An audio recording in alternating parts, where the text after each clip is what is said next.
In the first episode, we dealt with the cockpit, gear base, and few other small things. In today's video, it is time to assemble everything together and maybe throw some paint at it. If you haven't watched the first episode, I strongly recommend to do so. The link will be in the description below this video. Before I can start closing the fuselage, I need to get the tail gear leg done. So I figured it is better to do all gear legs at once. All parts need mold lines and several ejector pins removed. To be fair, this can be expected from gear legs. On each side of each main gear leg there is a mechanism that is pretty fragile and is somewhat difficult to remove from the sprue in a result. I managed to get 3 out of 4 pieces not broken, which is not bad. Initially it looks like a overly complicated assembly, but it was quite easy in practice. There is a definite spot for each part, and with some finesse the main gear legs are done. On the tail gear leg I decided to glue the wheel holder because it will not be funny to paint it when the gear leg is in the wheel well. After the assembly was done, I first applied some black primer and then medium sea gray paint.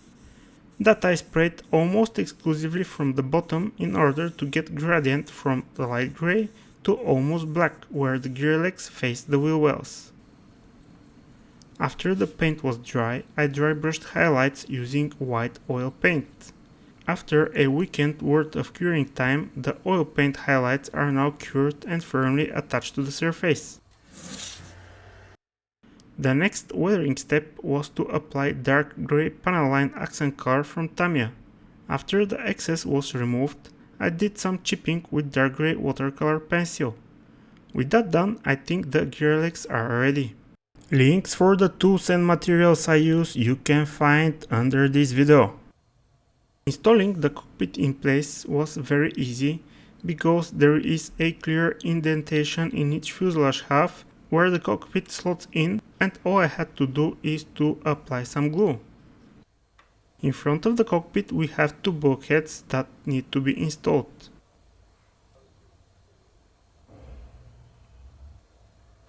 For the tail wheel leg to be mounted in the fuselage, first it has to be glued to a bulkhead, and it is relatively easy to mate the 2 parts.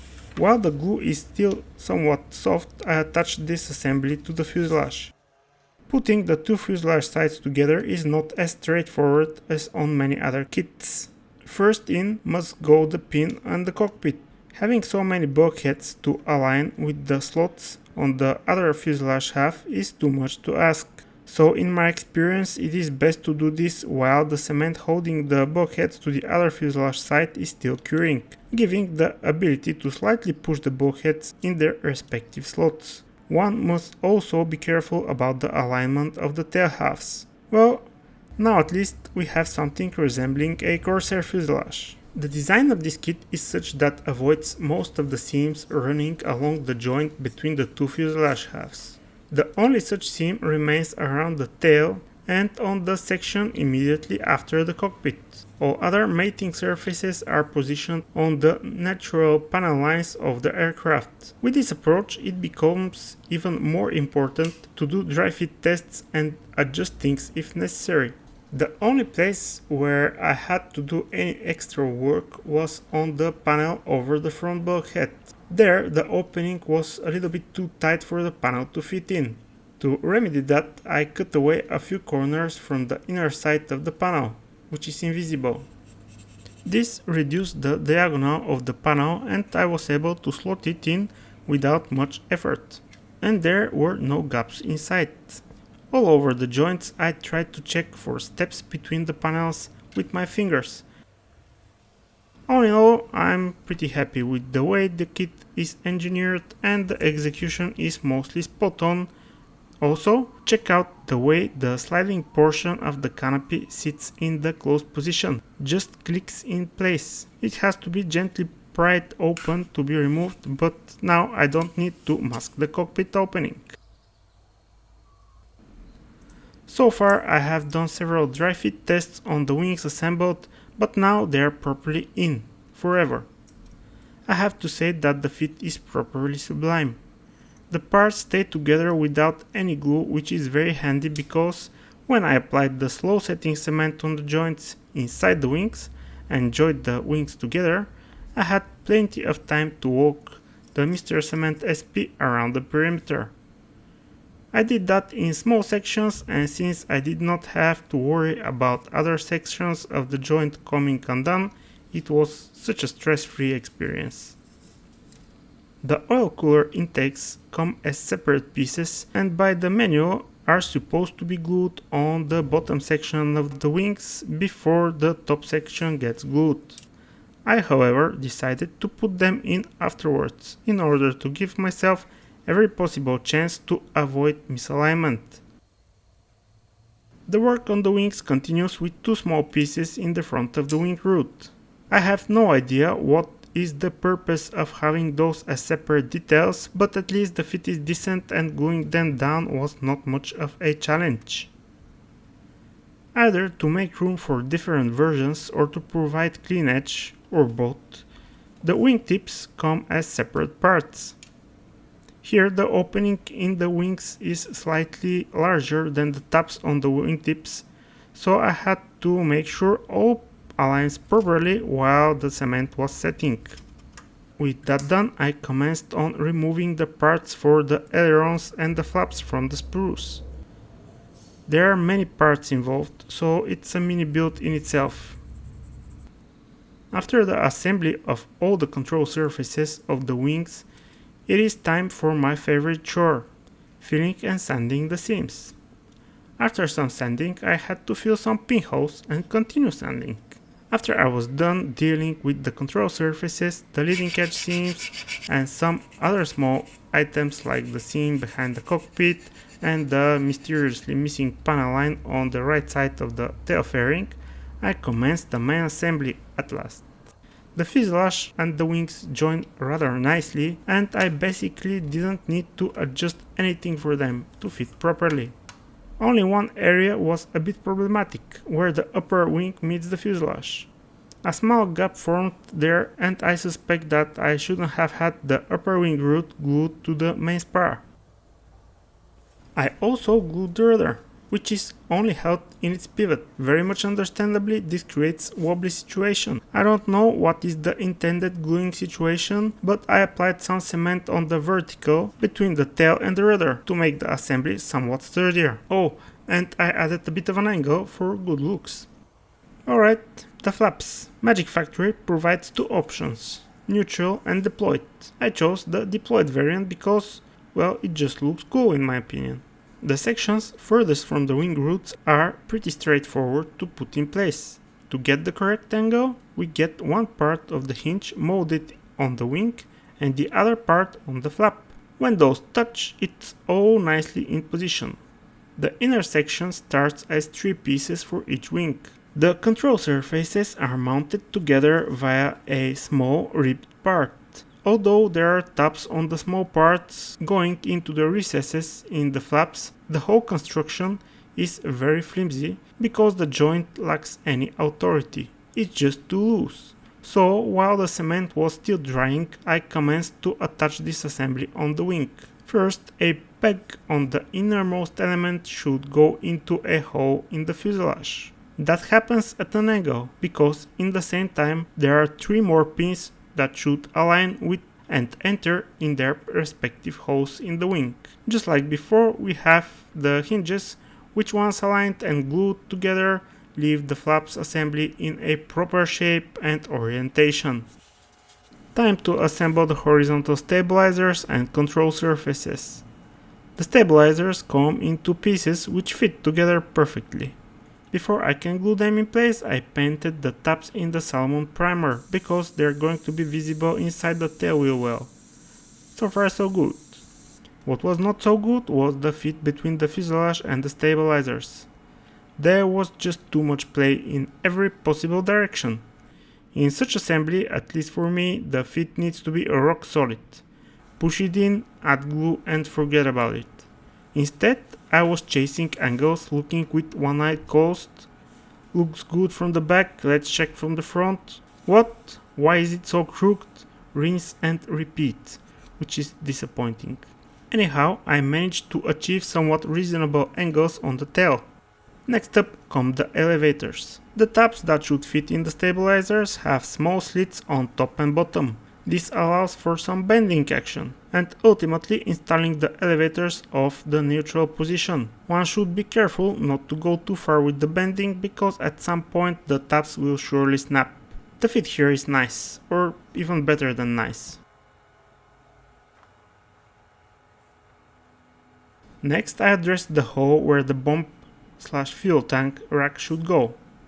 This variant did not use any of the above, so I cut a piece of the bomb rack that is supposed to go there and glue that in. Nice and simple. Let's add the last bits and pieces to the airframe, starting with the radar.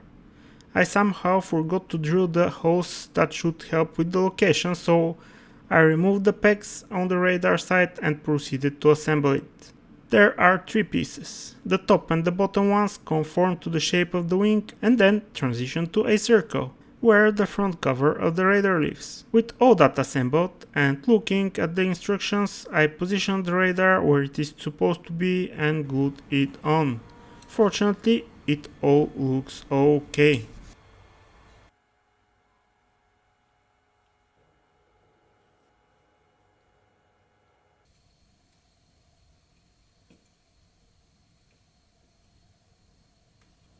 Time for the engine.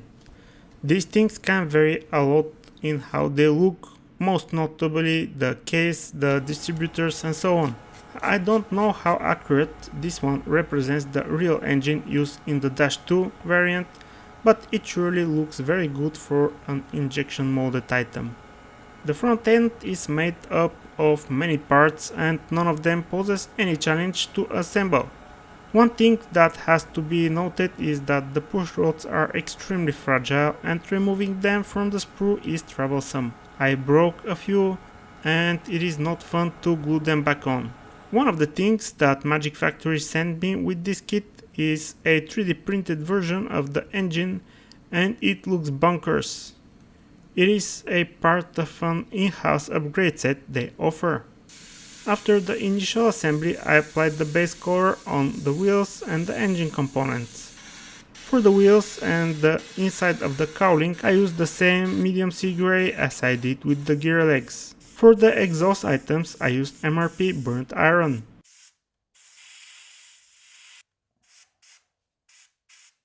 The dome of the propeller hub I painted in all-clad chrome and the engine with dark aluminum from AK. As usual, the transfer case and the ignition ring received the XF82 Ocean Grey from Tamiya. To continue with the painting of the engine details, first I needed to do some masking. With masking fluid I masked off. If I say masking one more time, it's going to be my first. But anyhow, I masked off every other runner because on the real engine they are in pairs. One intake, one exhaust. And the intake runners will be different color. Also, I masked off the chrome dome on the prop hub. For the front case, I chose to employ very simplistic techniques. First, I brush painted the magneto in black, and after that was done, I dry brushed the race details with snow white.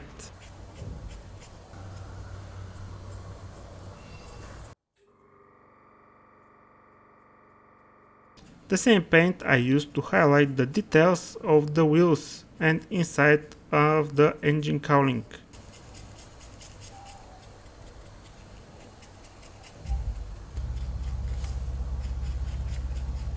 Since the engine is nicely detailed, a simple application of Tamiya's black planar line accent color was enough to kick up the contrast. And there was no excess to remove. Again, excellent results with very little effort. Next, I applied dark grey panel line accent color on the wheels and inside the engine cowl. After some time, I removed the excess with the help of some white spirit.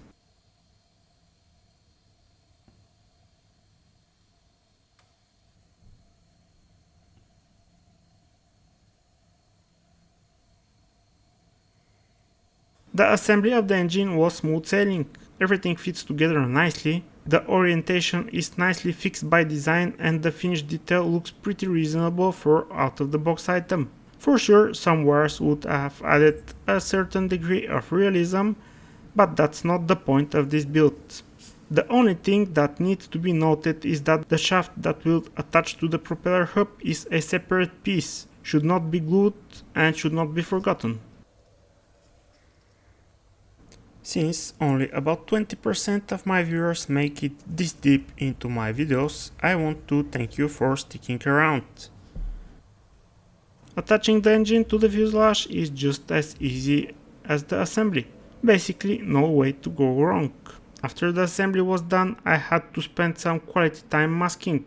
For the task, I used all kinds of materials, including a discarded nitrile glove, which in fact turns out to be very good material for the task.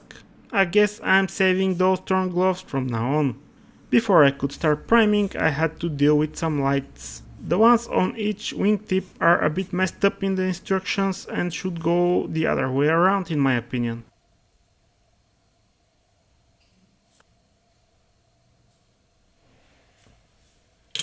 For the underwing light, first I applied alkyd chrome on the reflector and then I glued the lens. A little bit of masking for a good measure and it is ready for paint.